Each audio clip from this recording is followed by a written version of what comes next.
경춘고속도로 운전하다가 보면 이런 현수막이 있습니다. 깜빡 졸음, 번쩍 저승. 깜빡 졸다가 사고 나면 죽는다는 그런 말입니다. 분노도 마찬가지입니다. 순간의 분노가 예상치 못한 결과를 가져올 수 있습니다. 몇 년 전에 어떤 분이 이제 이 아파트 외곽 청소를 하는데 얼마나 힘들고 어려운 일입니까? 줄을 매고. 근데 그 아파트 안에 있던 사람이 음악 소리가 시끄럽다고요. 화가 났어요. 그래서 저 옥상으로 올라가고서 그 줄을 끊어버렸다지 뭡니까? 이 분노한다는 게 인간이 상식적으로 생각할 만한 그런 것 하지 못할 일들이 많이 일어나요. 분노는 순간에 일어나지만 그 순간에 일어난 분노의 결과는 대단합니다. 마치 교통사고 같아요. 순간의 교통사고가 목숨을 잃어갑니다. 순간의 교통사고로 인하여 평생 장애로 삽니다. 순간의 교통사고로 인해서 몇 년간 병원에 있을 수도 있습니다.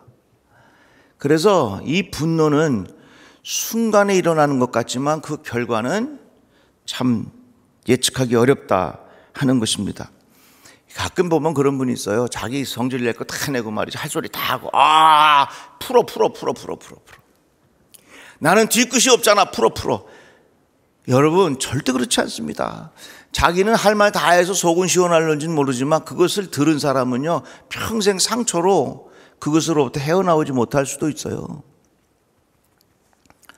요즘에 왜 이렇게 분노가 더 많아질까? 여러 가지 생각을 해봤더니 특별히 우리나라 사람들은요 빨리빨리를 좋아하잖아요. 기다리지 못해요. 조금만 늦어도 화를 냅니다. 기다리는데 빨리 안 해주면 버럭버럭 화를 냅니다. 그리고 우리가 사용하는 스마트폰이 그것을 잘 만족스럽게 해줍니다.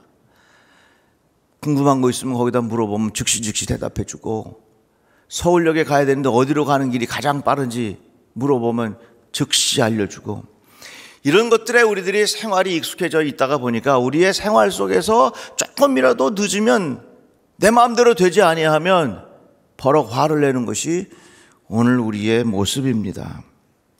뿐만 아니라 살다가 보면 황당한 일을 당할 때도 얼마든지 있지요. 계획대로 되지 않아서 마음에 화가 나는 경우도 있지요. 회사에서 주변의 동료들은 다 승진했는데 나만 머물러 있어요.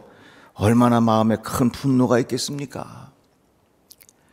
오늘 말씀 속에 우리가 이 분노가 일어날 때 어떻게 해야 하는지를 가르쳐주고 있습니다. 집단 분노가 이스라엘 백성에게 일어난 겁니다. 어렵게 출애굽을 했습니다.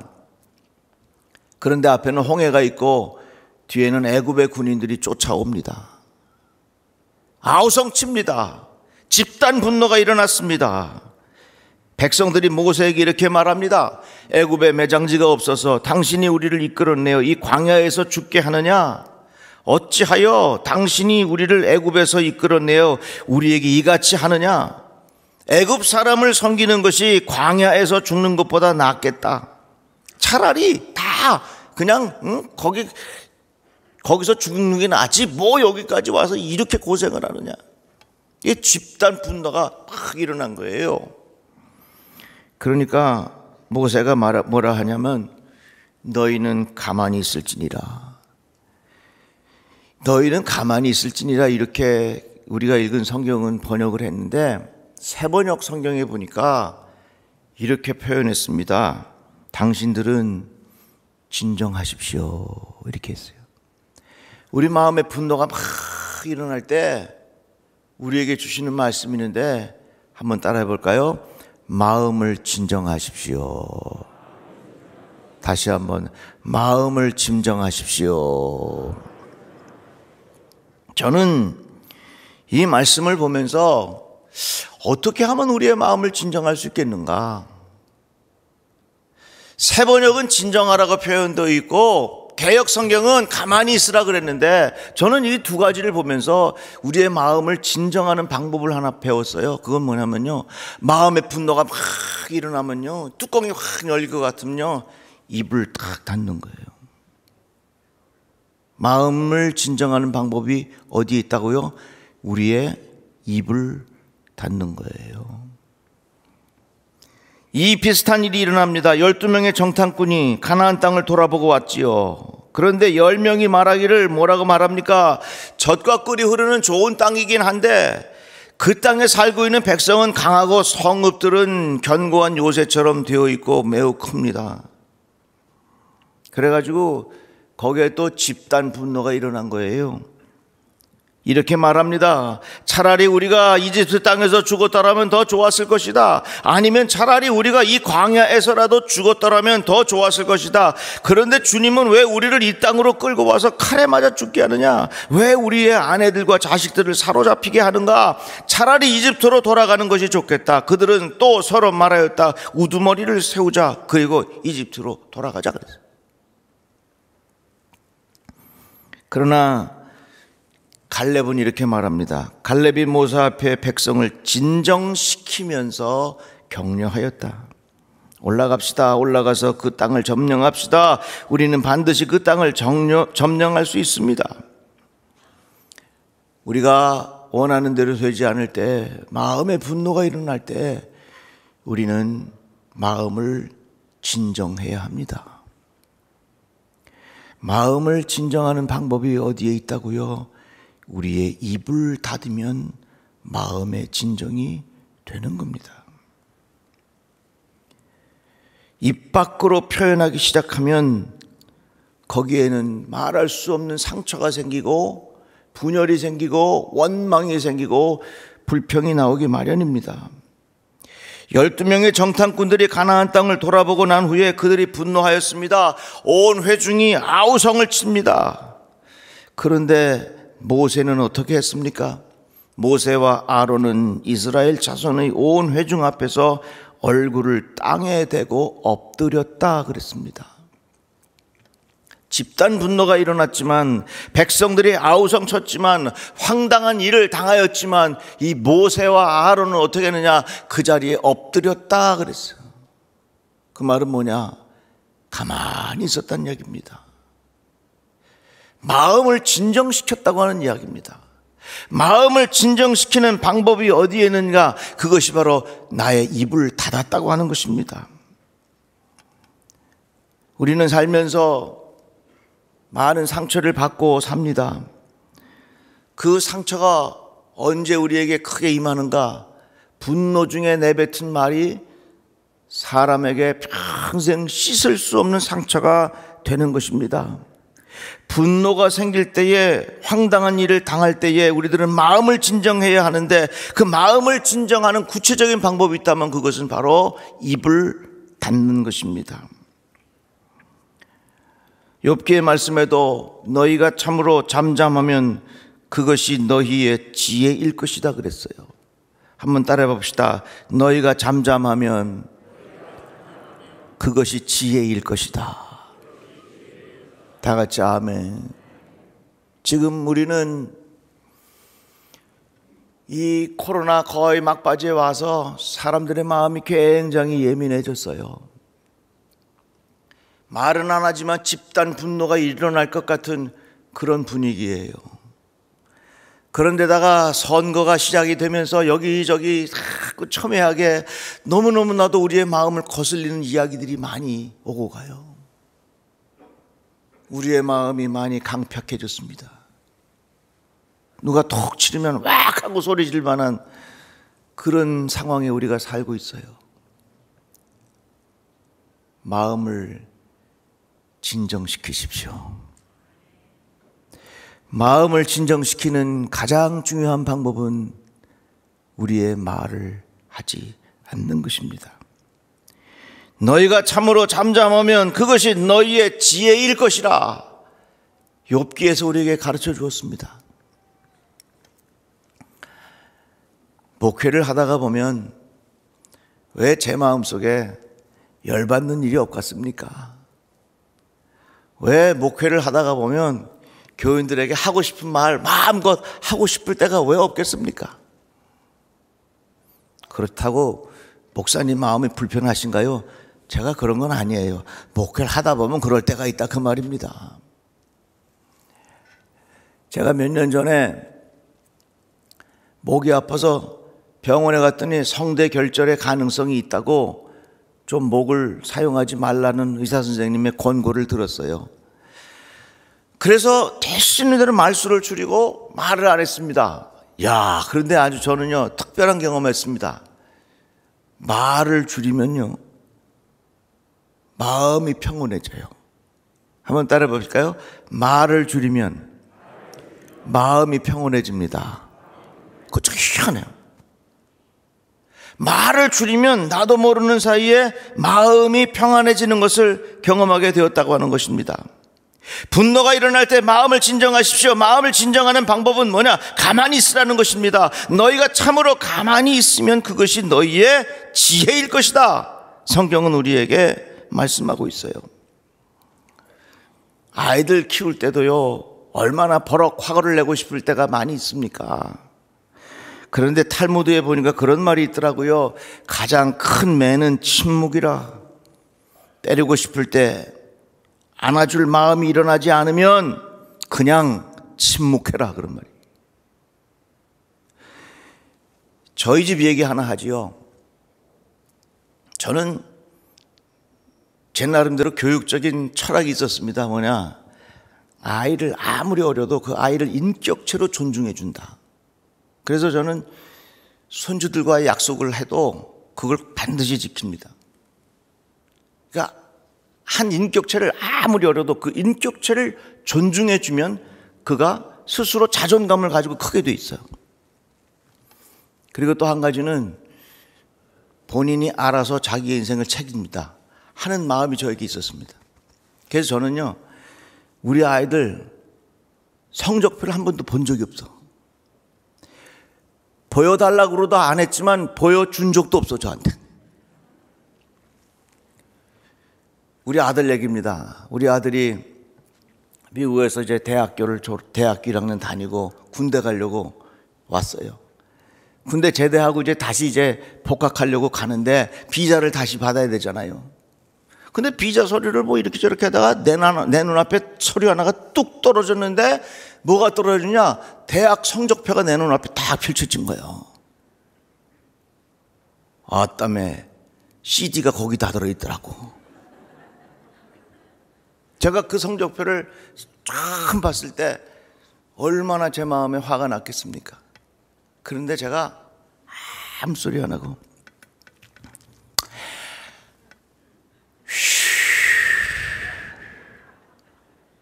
이렇게 했어요. 그랬더니 우리 아들이 그냥 하면서 주섬주섬 받아가지고 결국에 가서는 이제 비자 다 해서 미국으로 갔는데 아버지의 한숨 쉬는 게 그렇게 자기 마음에 남더라는 겁니다. 아빠가 그냥 소리를 치든지 한 대 때려주든지 하면 내가 시원하고 괜찮을 텐데 아무 소리 안 하고 한숨을 푹 쉬는 것을 보고 아빠의 저 한숨에는 깊은 의미가 있겠구나. 그래가지고 정신 똑바로 차리고 아빠의 저 한숨이 기쁨의 숨으로 바꿔야 되겠다 하는 마음의 결심을 하고 열심히 공부해가지고요 잘 공부해서 아이빌리그의 대학에, 미국 대학에 들어가고 거기 잘 졸업을 했어. 우리 아들이 지금도 그래요. 아빠, 그때 아빠의 한숨이 내 인생을 바꿔놨어요 그러더라고. 어떨 때는 우리가 소리 내서 혼을 내야 될 때도 있지만 그것보다 더 가장 효과적인 것을 다 알아보는도 잠잠한 것이 지혜이니라. 우리가 살다가 보면 이렇게 저렇게 분노할 마음 생길 때가 있습니다. 그럴 때 우리의 마음을 진정해야 합니다. 진정하는 방법이 뭐냐? 그것이 바로 입을 다물라는 것입니다. 모세는 이렇게 말합니다. 너희는 두려워하지 말고 가만히 서서 여호와께서 오늘 너희를 위하여 행하시는 구원을 보라. 지금 앞에 홍해가 있고 뒤에 사람들이 밀려와서 다 죽을 것 같지만 마음을 진정하고 가만히 있어. 오늘 하나님께서 어떻게 역사하시는지 보라 그 말이에요. 어려운 일을 당할 때, 화나는 일이 있을 때, 입을 열어 말하기 시작하면 그 말은 불평이고, 그 말은 원망이고, 그 말은 누군가를 미워서 험담하는 말일 거예요. 이렇게 마음의 분노가 일어날 때 어떡하냐? 마음을 진정시켜라. 진정시키는 구체적인 방법이 뭐냐? 그것이 침묵이라. 침묵이 곧 지혜니라. 그래서 요즘처럼 우리의 마음에 이 집단 분노가 일어날 만한 상황이 되고, 요즘처럼 사람들의 마음이 많이 예민해질수록 우리들은 어떻게 되냐? 모두가 말수를 줄여야 돼요. 대통령 선거 이제 얼마 안 남았는데 누구 할 거예요? 이런 얘기 하지도 마셔. 조용히 가서 찍고 싶은 사람 찍어. 14명 나왔으니까 1번부터 14번 중에 한 사람 찍으면 돼. 아멘 좀 해봐요. 괜히 그거 가지고 서로 옥신각신하면서 마음 불편할 거 하나도 없단 말입니다. 이르시기를 너희는 가만히 있어 내가 하나님 됨을 알지어다. 하나님은 우리의 피난처시오 힘이시니 환난 중에 만나 큰 도움이시라. 그러므로 땅이 변하든지 산이 흔들려 바닷 가운데 빠지든지 바닷물이 솟아나고 뛰놀든지 그것이 넘침으로 산이 흔들릴지라도 우리는 두려워하지 아니하리로다. 그랬어요. 여러분, 정말 우리의 마음을 답답하게 하는 일들이 얼마나 많아요. 우리 마음에 화나게 하는 일들이 얼마나 많아요. 소리라도 확 지르고 싶어 그런 일들이 우리 주변에 얼마나 많아. 지금 우리들 마음을 진정해야 합니다. 그 진정하는 방법이 뭐예요? 잠잠히 하나님의 하시는 일을 너의 눈으로 지켜보라, 그 말입니다. 이런 글이 있습니다. 영적으로 깊은 깨달음 받은 사람의 글인데 한번 들어보세요. 흥분은 선을 파괴하나 평온은 선을 세우는 동시에 악을 파괴하느니라. 성급하고 경솔하게 돌진하면 악한 것을 부르게 된다는 것을 알지 못하느냐. 그것은 잘못된 것이니라. 너는 먼저 내가 하나님임을 기억하여 잠잠하라. 그 다음에 내가 이르는 대로만 행하라. 고요함은 신뢰하는 것이니라. 신뢰하라. 온전히 신뢰하면 언제나 평온할 것이라. 잠잠하고 신뢰하여야 힘을 얻을 것이오늘 어떤 환경이나 곤경에 처하더라도 두려워 말라. 오히려 그것들로 인해 내 평안함을 갖고 나가라. 세상은 허망한 것을 얻기 위해 서두르는 법을 배우나 너는 영원한 것을 얻기 위해 고요해지는 법을 배워라. 자, 이 글귀가 아주 참 마음에 와닿아요. 세상은 허망한 것을 얻기 위해서 서두르는 법을 배우나 너는 영원한 것을 얻기 위해 고요해지는 법을 배워라. 나를 위한 위대한 일들이 여기에서부터 시작되느니라. 사랑하는 성도 여러분, 우리의 마음을 뒤흔들어 놓는 일들이 우리 주변에 너무 많습니다. 우리의 마음을 분노케 하는 일들이 주변에 너무 많습니다. 순간의 분노의 표현은 교통사고와 같습니다. 분노가 일어날 때 마음을 진정시키십시오. 진정시키는 방법은 다른 데 있지 아니하고 일단 나의 입을 닫는 것입니다. 그리하면 내 마음의 평안함을 경험하게 될 것이고 그 가운데 하나님께서 행하시는 것을 우리들은 경험하게 될 줄로 믿습니다. 어떻게 보면 지금 이 사회가 집단 분노에 표출하기 직전에 와 있습니다. 우리들은 마음을 잘 진정시키는 그러한 삶의 태도를 통해서 어려운 시간들을 잘 이겨나가시기를 주의 이름으로 축복합니다. 기도합시다. 감사합니다. 주의 말씀을 들었습니다. 우리 모두 잠잠히 주의 말씀에 귀를 기울이게 하여 주시옵소서. 예수님의 이름으로 기도드립니다. 아멘.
시